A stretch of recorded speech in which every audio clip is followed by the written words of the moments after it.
read you a book, and I'm pretty sure you know what book I'm going to read you. And it's The Adventures of all the complete Sherlock Holmes adventures. So we're going to get into it. I'd like to read a chapter to you. I only have time to read one chapter to you before you must go up to bed. Tomorrow I'll read you more. So let's find it. We'll skip the introduction. Go straight to the chapter now, shall we? A Study in Scarlet.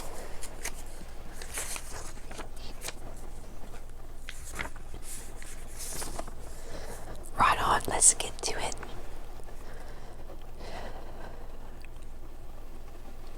Chapter 1. Mr. Sherlock Holmes. In the year 1878, I took my degree of Doctor of Medicine at the University of London and proceeded to go through the course prescribed for surgeons in the army.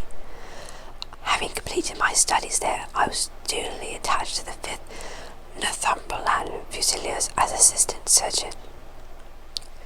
The regiment was stationed in India at the time, and before I could join it, the Second Afghan War had broken out.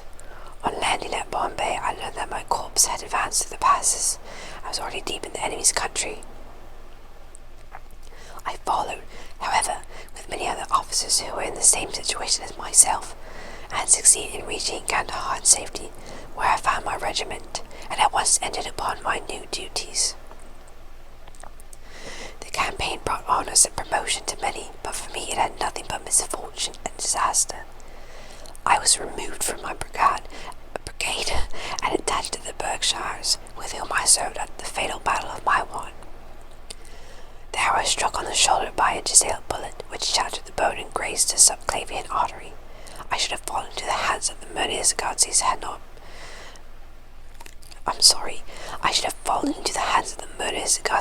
it not been for the devotion and courage shown by Murray, my orderly, who threw me across a pack horse and succeeded in bringing me safely to the British lines. Worn with the pain and weak from the prolonged hardships which I had undergone, I was removed with a great train of wounded sufferers to the base hospital at Peshawar. Here I rallied, and had already improved so far as to be able to walk about the wards, and even to bask a little upon the verandah, when I was struck down by a terrific fever, that curse of our Indian possessions. For months my life was despaired, and when at last I came to myself and became convalescent, I was so weak and emaciated that a medical board determined that not a day should be lost in sending me back to England. I was dispatched accordingly in the troop ship Orontes, and landed a month later on Portsmouth jetty, with my health irretrievably ruined, but with permission from a paternal government to spend the next 9 months in attempting to improve it. I had neither kith nor kin in England, and was therefore as free as air, or as free as an income of 11 shillings and 6 a day will permit a man to be. Under such circumstances, I naturally gravitated to London, that great cesspool in which all the lounges and idlers of the empire are irresistibly trained. There I stayed for some time at a private hotel in the Strand, leading a comfortless, meaningless existence, and spending so much money as I had, considerably more freely than I ought to. So alarming did the state of my finances become that I soon realized that I must either leave the metropolis and rusticate somewhere in the country, or that I must make a complete alteration in my style of living. Choosing the latter alternative, I began by making up my mind to leave the hotel and take up my quarters in some less pretentious and less expensive domicile. On the very day that I had come to this conclusion, I was standing at the Criterion bar when someone tapped me on the shoulder, and turning round I recognized young Stamford, who had been a dresser under me at Bart's. The sight of a friendly face in the granite wilderness of London is a pleasant thing indeed to a lonely man. In old days Stamford had never been a particular crony of mine, but now I hailed him with enthusiasm, and he in his turn appeared to be delighted to see me.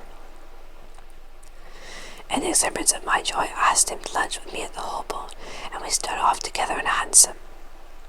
"Whatever have you been doing with yourself, Watson?" he asked in undisguised wonder as we rattled through the crowded London streets. "You are as thin as a lath and as brown as a nut." I gave him a short sketch of my adventures, and had hardly concluded it by the time that we reached our destination. "Poor devil," he said considerately, after he had listened to my misfortunes. "What are you up to now?" "Looking for lodgings," I had answered, trying to solve the problem as to whether it is possible to get comfortable rooms at a reasonable price. "That's a strange thing," remarked my companion. "You are the second man today that has used that expression to me." "And who was the first?" I asked. "A fellow who is working at a chemical laboratory up at the hospital. He was bemoaning himself this morning because he could not get someone to go halves with him in some nice rooms which he had found and were too much for his purse." "By Jove," I cried, "if he really wants someone to share the rooms and the expense, I'm the very man for him. I should prefer having a partner to being alone." Young Stanford looked rather strangely at me over his wine-glass. "You don't know Sherlock Holmes yet," he said. "Perhaps you will not get him as a constant companion." "Why, what is there against him?" "Oh, I didn't say there's anything against him. He's a little queer in his ideas and enthusiasm in some branches of science. As far as I know, he is a decent fellow enough." "A medical student, I suppose?" said I. "No, I have no idea what he intended to go for. I believe he is well up in anatomy and he is a first-class chemist, but, as far as I know, he has never taken out any systematic medical classes. His studies are very desultory and eccentric, but he has amassed a lot of out-of-the-way knowledge which would astonish his professors." "Did you never ask him what he was going in for?" I asked. "No, he is not a man that is easier to draw out, though he can be communicative when the fancy seizes him." "I should like to meet him," I said. "If I am to lodge with someone, I should prefer a man of studious and quiet habits. I am not strong enough yet to stand much noise or excitement. I had enough of both Afghanistan to last me for the remainder of my natural existence." "How can I meet this friend of yours?" "He is sure to be at the laboratory," returned my companion. "He either avoids the place for weeks, or else he works there from mid-morning till night. If you like, we'll drive around together after lunch." "Certainly," I answered, and the conversation drifted away into other channels. As we made our way to the hospital after leaving Holborn, Sanford gave me a few particulars about the gentleman whom I proposed to take as a fellow lodger. "You mustn't blame me if you don't get on with him," he said. "I know nothing more of him than I have learned from meeting him occasionally in the laboratory. You proposed this arrangement, so you must not hold me responsible. If we don't get on, it will be easy to part company," I answered. "It seems to me, Stamford," I added, looking hard at my companion, "that you have some reason for washing your hands of the matter. Is this fellow's temper so formidable, or what is it? Don't be mealy-mouthed about it." "It is not easy to express the inexpressible," he answered with a laugh. "Holmes is a little too scientific for my taste. It approaches to the cold-bloodedness. I could imagine his giving a little friend a little pinch of the latest vegetable alkaloid, not out of malevolent violence, you understand, but simply out of a spirit of inquiry in order to have an accurate rate of the side effects. To do him justice, I think that he would take it himself with the same readiness. He appears to have a passion for definite and exact knowledge." "Very right, too." "Yes, but it may be pushed to excess. When it comes to beating the subjects in the dissecting room sticks, it is certainly taking a rather bizarre shape." "Beating the subjects?" "Yes, to verify how far bruises may be produced after death. I saw him at it with my own eyes." "And yet you say he's not a medical student?" "No. Heaven knows what the objects of his studies are, but here we are, and you must form your own impressions of him." As he spoke, we turned down a narrow lane and passed through a small side door, which opened into a wing of the great hospital. companion as we ascended the bleak stone staircase and made our way down the long corridor with its vista of whitewashed wall and dun-coloured doors. Near the farther end, a low arched passage branched away from it and led to the chemical laboratory. This was a lofty chamber, lined and littered with countless bottles. Broad, low tables were scattered about, which bristled with retorts, test tubes, and little buzzing lamps with their blue flickering flames. There was only one student in the room, who was bending over a distant table, absorbed in his work. At the sound of our steps, he glanced around and sprang to his feet with a cry of pleasure. "I found it! I found it!" he shouted to my companion, running towards us with a test tube in his hand. "I have found a reagent which is precipitated by hemoglobin and by nothing else." Had he discovered a gold mine, greater delight could not have alone shone upon his face. "Dr. Watson, Mr. Sherlock Holmes," said Stamford, introducing us.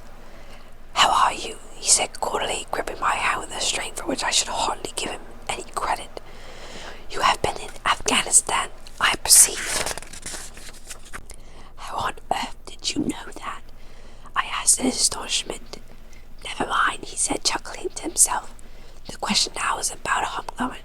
Though now you see the significance of the discovery of mine."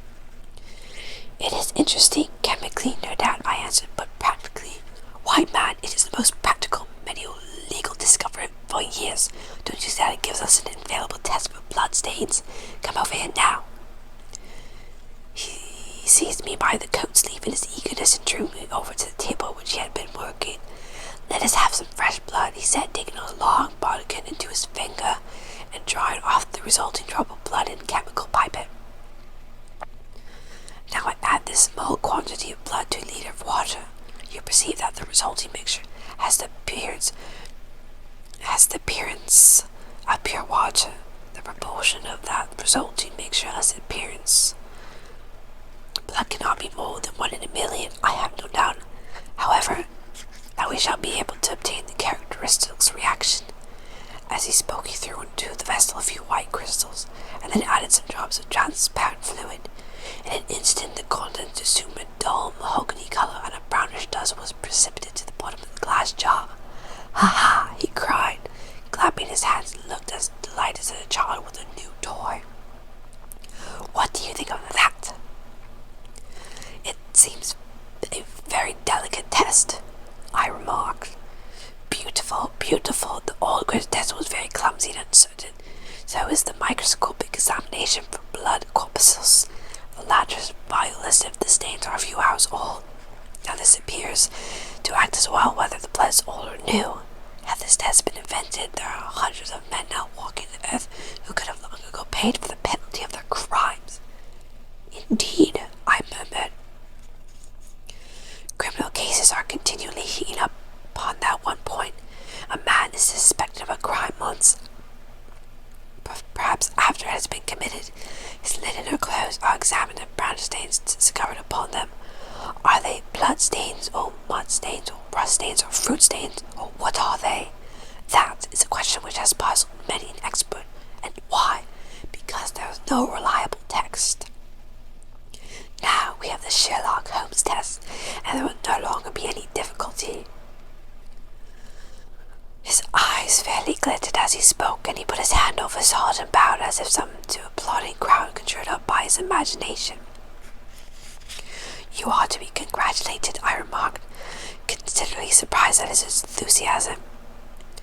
"There was the case of Von Bischoff at Frankfurt last year. He would certainly have been hung had this test been in existence. Then there was Mason of Bradford, and the notorious Muller and Lavera of Montpellier, and St. Sampson of New Orleans. I could name a score of cases in which it would have been decisive." "You seem to be a walking calendar of crime," said Stamford with a laugh. "You might start a paper on those lines, call it Police News of the Past." "Very interesting reading it might make, too," remarked Sherlock Holmes, sticking a small piece of plaster over the prick of his finger. "I have to be careful," he continued, turning to me with a smile, "for I dabble with poisons a good deal." He held out his hand as he spoke, and I noticed that it was mottled all over with similar pieces of plaster and discolored with strong acids. "We came here on business," said Stanford, sitting down on a high, three-legged stool and pushing another way in my direction with his foot. "My friend here wants to take diggings, and as you were complaining that you could not get one to halves with you, I thought I had better bring you together." Sherlock Holmes seemed delighted at the idea of sharing his room with me. "I have my eyes on a suite in Baker Street," he said, "which would suit us down to the ground. You don't mind the smell of strong tobacco, I hope?" "I always smoke ships myself," I answered. "That's good enough. I generally have chemicals about and occasionally do experiments. Would that annoy you?" "By no means." "Let me see. What are my other shortcomings? I get in the dumps at times and don't open my mouth for days end.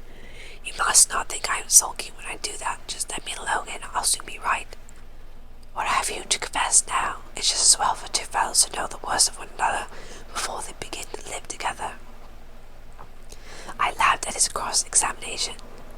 "I keep a bull pump," I said, "and I object to roast because my nerves are shaken and I get up all sorts of ungodly hours, and I'm extremely lazy. I have another set of vices when I'm well, but those are all the principal ones at present." "Do you include violin playing in your category of rose?" he asked anxiously. "It depends on the player," I answered. "A well-played violin is a treat for the gods. A badly played one—" "Oh, that's all right," he cried with a merry laugh. "I think we may consider things as settled. That is, if the rooms are agreeable to you." "When shall we see them?" "Call for me here at noon tomorrow, and we'll go together and settle everything," he answered. "All right, noon exactly," said I, shaking his hand. We left him working among his chemicals and we walked together towards my hotel. "By the way," I asked suddenly, stopping and turning upon Stanford, "how the deuce did he know that I had come from Afghanistan?" My companion smiled an enigmatical smile. "That's just his little peculiarity," he said. "A good many people have wanted to know how he finds things out." "Oh, a mystery, is it?" I cried, rubbing my hands. "This is very piquant. I am much obliged to you for bringing us together. The proper study of mankind is man, you know." "You must study him then," Stanford said as he bade me goodbye. "You'll find him a naughty problem, though I'll wager he learns more about you than you about him. Goodbye." "Goodbye," I answered and strolled on to my hotel, considerably interested in my new acquaintance. There, that is chapter 1. I am done reading chapter 1 to you. I hope you liked it. That's all I can read right now because you really should be going to bed.